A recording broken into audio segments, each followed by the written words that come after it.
Hi friends, आज जो बातें मैं आप लोगों से शेयर करने जा रही हूँ वो कम्प्लीटली मेरा पर्सनल एक्सपीरियंस है, मेरी पर्सनल ओपिनियन है। अगर आप मेरी बातों से हर्ट होते हैं तो आई एम सो सॉरी। मैं भी एक डॉक्टर फैमिली से हूँ।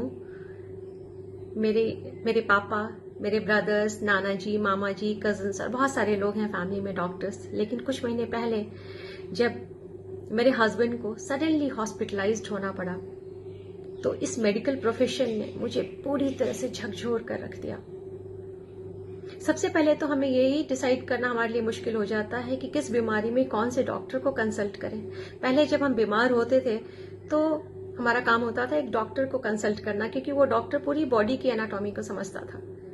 लेकिन आजकल स्पेशलाइजेशन, सुपर स्पेशलाइजेशन ने इतने सारे डिफरेंट ब्रांचेस बना दिए हैं कि अगर हमें एक बैकएक भी है तो हमें ये नहीं पता होता कि पहले ऑर्थोपेडिक के पास जाएं, न्यूरोसर्जन के पास जाएं, न्यूरोलॉजिस्ट के पास जाएं या फिर एक मेडिकल स्पेशलिस्ट को पहले कंसल्ट करें। और जब ये मसला हल हो जाता है कि किस डॉक्टर के पास जाना है और डिजीज डायग्नोज हो जाती है और अगर हम बड़े हॉस्पिटल में पहुंच गए हैं तो फिर डॉक्टर ऐसी अफरा तफरी मचाते हैं कि बस अभी हॉस्पिटल में एडमिट हो जाओ और अभी सर्जरी करवा डालो, नहीं तो न जाने अगले पल ही क्या होगा। तो वहीं से पेशेंट की मेंटल कंडीशन आप समझ सकते हैं। एक छोटी सी बीमारी लेकर के हम हॉस्पिटल में एंटर करते हैं,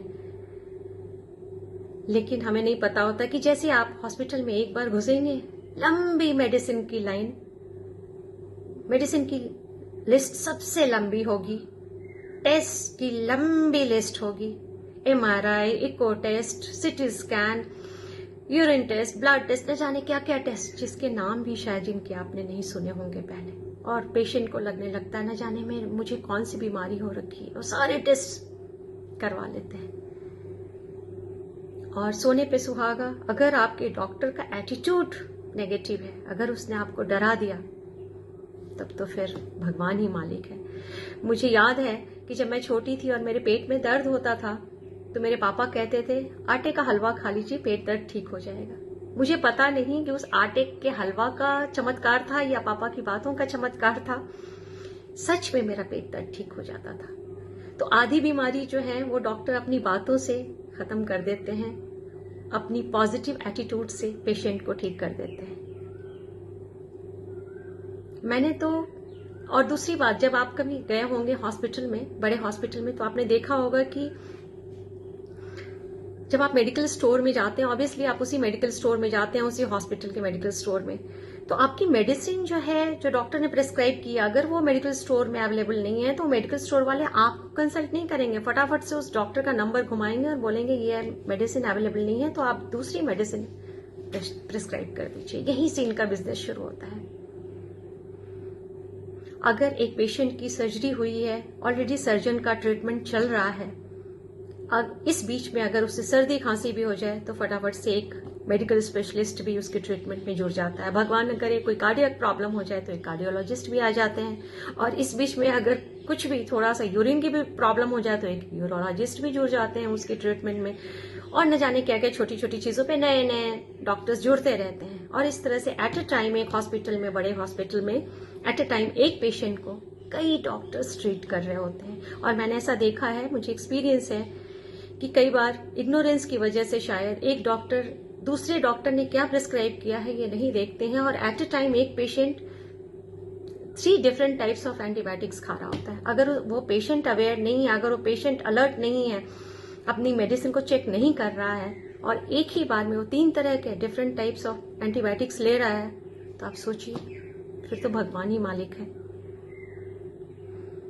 मैंने तो ये डिसाइड कर लिया है कि भगवान न करे अगर कभी मुझे हॉस्पिटल जाना पड़े, वैसे तो अपनी सेहत का ख्याल हमें खुद ही रखना चाहिए, लेकिन फिर भी because prevention is always better than cure, लेकिन फिर भी अगर हम बीमार होते हैं तो मैंने तो डिसाइड कर लिया है कि मैं उसी डॉक्टर के पास जाऊंगी जो गवर्नमेंट कॉलेज से पास आउट हुआ है, या फिर मेरी फैमिली का डॉक्टर है। एटलीस्ट फैमिली के डॉक्टर को मुझे ठीक करने में ज्यादा इंटरेस्ट होगा, ना कि मेरे पैसे में।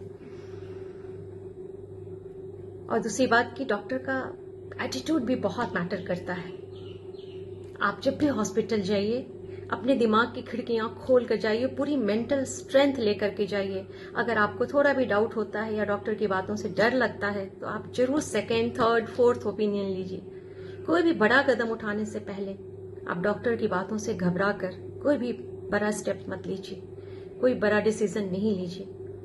2-3 ओपिनियन जरूर ही लीजिए और जस्ट बी स्ट्रांग, क्योंकि पॉजिटिव एटीट्यूड, आधी बीमारी तो हम यहाँ से जीतते हैं और डॉक्टर तो हमारे लिए भगवान होते हैं, तो आधी बीमारी हमारी डॉक्टर की बातों से खत्म होती है। इसलिए डॉक्टर का पॉजिटिव एटीट्यूड होना भी बहुत जरूरी है। तो आप ऐसे ही सिलेक्ट करिए डॉक्टर को और अपनी स्ट्रेंथ को बना करके ही किसी डॉक्टर के पास जाइए और जस्ट बी अलर्ट।